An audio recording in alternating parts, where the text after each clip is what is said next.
Olá, caros alunos, vamos iniciar mais um encontro com a história. Então, para a gente começar a finalizar nesse contexto da Guerra Fria, a gente vai falar um pouco sobre as reformas e as contestações na Guerra Fria entre Estados Unidos e União Soviética. O que foi que ocorreu com os modelos que eles utilizaram para fazer essas reformas e contestações, né, na Guerra Fria? Então a gente vai falar um pouco sobre as reformas na Europa Ocidental, a política econômica e social desenvolvida na pós-guerra que teve origem nas teorias de John Keynes. Então a gente vai levar um pouco sobre a doação do keynesianismo, né, pelo Estado europeus. Então como foi realmente essa formulação, né? Então a primeira formação de um modelo de governo que ia promover os benefícios sociais na educação, na saúde e nos direitos dos trabalhadores, que seria o estado de bem-estar social. Mas como foi esse estado de bem-estar social? Então, no cenário da pós-guerra, na Europa, ficou realmente desolado, né, por conta as grandes cidades que foram seriamente danificadas, né, pelas invasões e pelas batalhas e pelos também bombardeios. O parque industrial dos países envolvidos no conflito dos dois blocos estava realmente praticamente destruído. Temia-se, na época, que essa situação de pobreza ia ser generalizada, podendo sim favorecer o avanço do comunismo, né, na Europa Ocidental. Resultando, nesse contexto, no extremo a dificuldade de temor da ameaça comunista que podemos realmente entender e ajuda financeira dos Estados Unidos aos países da Europa Ocidental por meio, te lembra daquele meio do Plano Marshall e a formação do modelo de governo preocupado com a educação, saúde e direitos sociais de trabalhadores, foi chamado isso tudo como o estado de bem-estar social, que seria uma política econômica e social desenvolvida na Europa Ocidental que teve origem na teoria elaborada pelos economistas ingleses John Keynes, que pregava um modelo de Estado mais regulamentador, com um impulsionamento, né, de investimento na produção da economia, né, de um programa desenvolvido socialmente que era conhecido como o modelo keynesianismo, né, que é a partir daí que foi conhecido por esse modelo. Esse modelo ia regulamentar a economia, né, pelos estados e promover os programas de estatalização de setores estratégicos e parceiros com a iniciativa privada, que levaria, né, com as reformas sociais democratas, que seria na Europa o bem-estar social, com essa reforma democrata, que é a garantir a democracia e o capitalismo, e o serviço público ia passar, né, a ser visto como uma obrigação do Estado e direito ao cidadão, levando assim maio de 1968, que seria um movimento inicialmente, né, estudantil que se expandiu pela França e crítica ao capitalismo em favor da reforma de estrutura do poder. Então, esse maio de 1968, o mais celebre movimento de contestação da estrutura de poder no bloco ocidental, que foi conhecido como Maio de 1968, protesto dos estudantes, né, da universidade,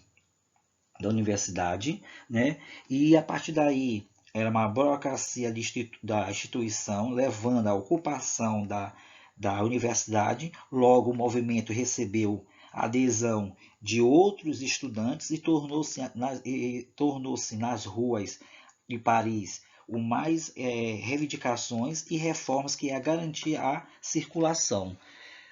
Apesar da, de reprimido e proibido pelo governo conservador eleito, o movimento influenciou a sociedade no mundo todo.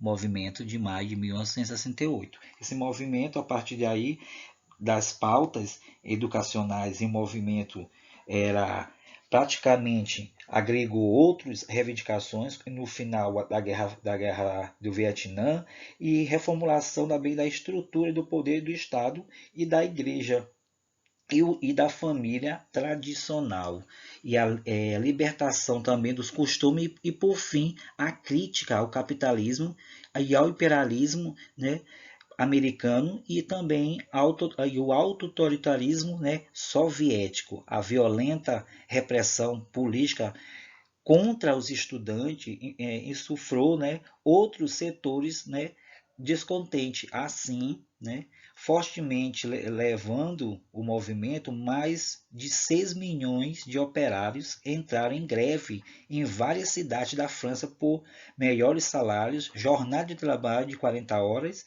e semanais e outros direitos trabalhistas. Então o movimento terminou em julho, quando o governo conservador, que venceu as eleições na França, desenvolveu grupo de esquadra, né? Proibiu a manifestação e teve o que e coagiu, né, os operários e retornaram ao trabalho. No entanto, o questionamento levando pela questão da geração de 1968, maio de 1968, permaneceram vivos, que influenciou a sociedade no mundo todo, que foi esse grande movimento. Então, essas reformas da Europa Ocidental, com a política econômica social desenvolvida na pós-guerra, levou esse tipo de modelo de adoção do modelo keynesianismo, né? E também ocorrendo também por esse grande bem-estar social pela Europa, que por conta que eles não queriam que o comunismo se realmente estabelecesse, né, nas cidades da Europa. Por isso, o movimento também de maio de 1968 foi conhecido por conta que os estudantes estavam realmente insatisfeitos pela ordem social e começaram a reivindicar alguns direitos. E começou na França, assim, esse grande movimento que depois foi conhecido no mundo todo. Com isso, tivemos a Primavera de Praga, né? Essa Primavera de Praga, que foi a começou na Tchecoslováquia, né, que foi formada em 1918 a partir de uma dissolução do Império Austro-Húngaro durante a Segunda Guerra Mundial, que foi ocupada pelos nazistas. O país foi libertado pela União Soviética em 1944 e passou a fazer parte de uma área da influência com um acordo assinado no final da guerra, levando assim uma adoção ao socialismo em 1948, que começou um crescimento da economia e a melhoria da saúde e educação, a ditadura de partido único e a censura realmente e a repressão, condicida depois com a Primavera de Praga, que foi em 1968. Essa Primavera de Praga foi um apoio popular às propostas reformistas, né, dos dirigentes do Partido Comunismo, né, de Alexandre, né, Dubček, de Alexandre Dubček, para o quê? Para democratizar o socialismo na União Soviética e reagindo assim invadindo também a Tchecoslováquia com as tropas, né, do Pacto de Varsóvia. A partir daí, Dubček foi realmente preso e obrigado a declarar o fim do movimento em Moscou. Então, a Primavera de Praga, conhecida, né, que surgiu primeiro na Tchecoslováquia, que foi formada em 1918 com a dissolução do Império Austro-Húngaro e ocupada pela nazista na Segunda Guerra Mundial. A partir daí o território foi liberto pela União Soviética em 1944. Esses acordos formados entre as potências aliadas é o final da guerra, colocando assim a Tchecoslováquia na área de influência soviética, que seria também um crescimento do socialismo, né? Essa adoção do socialismo a partir de 1948 estimulou o desenvolvimento econômico do país por meio das indústrias, né, pesadas, e promover também melhorias no ensino e saúde. Nessa questão da esfera política, com tudo isso estabeleceu o quê? Uma ditadura do partido único, né, que seria realmente silenciava, né, os opositores com a censura e a repressão.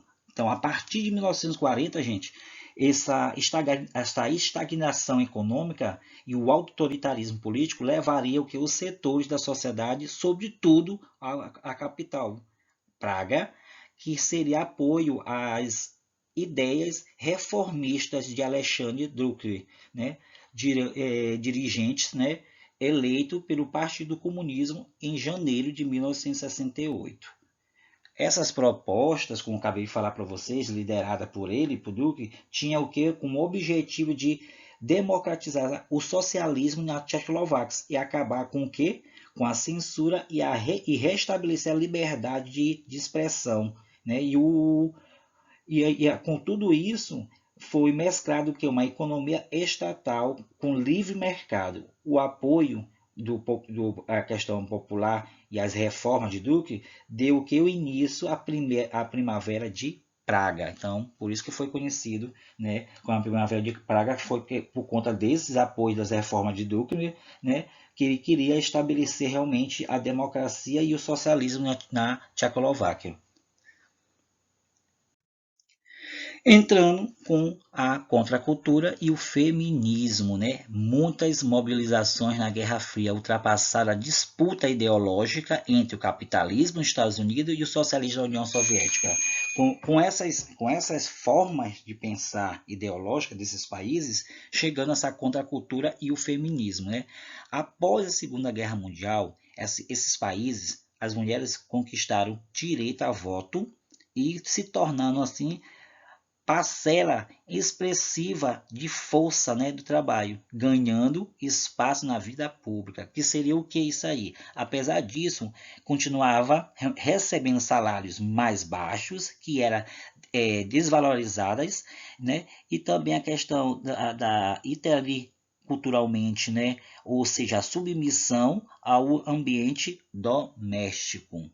Mas nos anos de 1960 surgiu o movimento chamado Contracultura, que ia questionar essa estrutura de modelo que já estava permanecido ali, né, social e cultural dominante, opondo-se a guerras, ao consumo e à família tradicional, que levaria às ideias de paz, amor, liberdade sexual e vida em comunidade, que passaria a expressar um modo de vida muito de jovens, né, americanos no período, levando-se também o movimento feminino. O movimento feminista, né, lutava pelos direitos à educação, ao trabalho e à atividade política por uma nova forma de quê? De se relacionar entre os homens e as mulheres pela sua própria autonomia e sobre o próprio corpo e a sexualidade.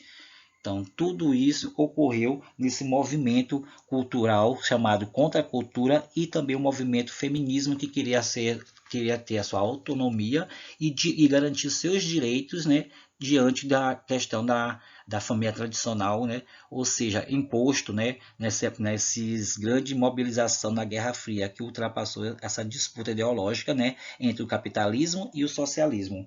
Com isso tudo, pois essa razão na década de 1960 marcou uma nova fase de luta das mulheres e, a partir daí, não se tratava apenas de direito de educação ao trabalho e atividades políticas, mas elas queriam o quê? Estabelecer uma nova forma de relacionamento entre os homens e também as mulheres, para garantir o que elas queriam? Uma autonomia, né, da mulher sobre o seu próprio corpo e a sua também visão ideológica da sexualidade. Tudo isso ocorreu nesse movimento cultural. Então, a partir daí também surgiu a segregação dos negros nos Estados Unidos. Apesar de emendas constitucionais estabelecidas de direitos iguais para negros após a guerra, né, e a abolição de escravatura em 1863, ela deixou sua herança na sociedade americana, como foi as leis, né, as leis de Jim Crow, né, a partir daí Jim Crow, né, aprovada a partir de 1876, ela fala o seguinte: instituía oficialmente a segregação racial, principalmente entre os estados sulistas. Como seria essa forma de segregação social? A segregação dos negros, né, limitava instalações próprias em locais públicos e excluiu também do direito o voto, devido à baixa, né, taxa de alfabetização, levando o movimento negro na década de 1950 e 1960, que seria o que esse movimento negro ia promover após uma desobediência civil e marchas pacíficas pelos direitos civis e do afro-americanos, que com isso o objetivo desse movimento negro seria a luta por impulsionar por Rosa Parks, né? A partir daí Rosa Parks, que ao desafiar a lei e segregacionismo, né, negando-se a ceder o assento, né, no ônibus a um homem branco em 1955. Tudo isso, esse movimento foi questionado por conta desses atos que estavam ocorrendo, né, naquele mesmo momento e nas emendas constitucionais estabelecidas por direitos iguais, já que os negros, após a guerra e a abolição da escravatura em 1863, não tinha realmente tanto essa igualdade social na sociedade. A partir daí, a lei dos direitos civis em 1964 proibiu a discriminação racial em órgãos públicos. A lei também dos direitos de voto de 1965 estendeu o exercício do voto a todos os cidadãos, independente da etnia, e com isso as conquistas começaram a despertar, né, a reação das segregacionistas, né, em 1968, o líder negro Martin Luther King foi assassinado por por uma questão de racista, né, branco, né, a partir desses grandes movimentos que ocorreu dessa segregação dos negros nos Estados Unidos. Então, tudo isso, gente, ocorreu nessa etapa que foi uma certa certa mobilização ocorrida nesse momento, por conta que os negros, mais que eles teriam direito de igualdade na própria sociedade, ainda não era bastante. Então, as leis que foram afirmadas para garantir essa igualdade na sociedade, mas mesmo assim eles sofriam ainda discriminação racial. Então, a partir daí, essa escravidão nos Estados Unidos, gente, que foi a abolição de 1863, depois disso as emendas constitucionais estabeleceram direitos iguais entre brancos e negros. No entanto, essas leis de Jim Crow, que é aprovada em alguns estados a partir de 1876, e começou, né,